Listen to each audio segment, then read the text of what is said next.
zibilləyirlər. Kim nə istifadə edir, atır. Elə bil belə də olmalıdır.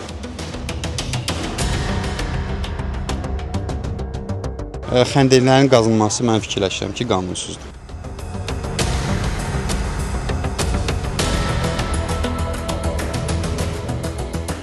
Sosial şəbəkələrdə Novxana çimərliyində xəndəklərin qazılmasını əks etdirən video görüntülər yayılıb. Həmin video görüntülər ictimaiyyət tərəfindən bir mənalı qarşılanmayıb.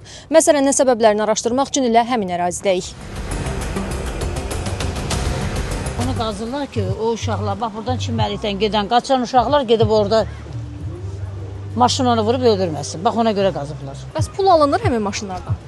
Yox, alınmır pul. Əslində yaxşıdır uşaqların təhlükəsizliyi üçün.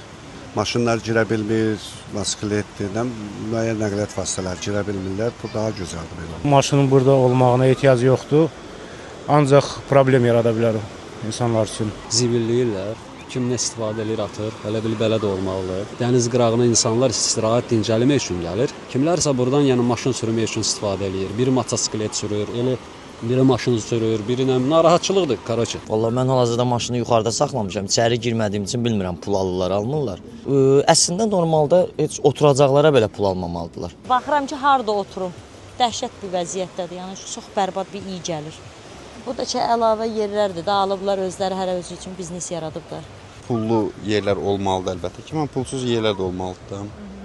Xəndəklərin qazılması mən fikirləşirəm ki, qanunsuzdur. Sakinlərin bir hissəsi xəndəklərin restoran və istirahət obyektlərinə daha çox müştəri cəlb etmək məqsədi ilə qazıldığını iddia edir. Digərləri isə bunun ərazidə nizam-intizam yaratmaq üçün atılmış addım olduğunu deyir. Rəbiyə Əhmədova, Ziya Allahyarov, İman İmanlı, APA TV.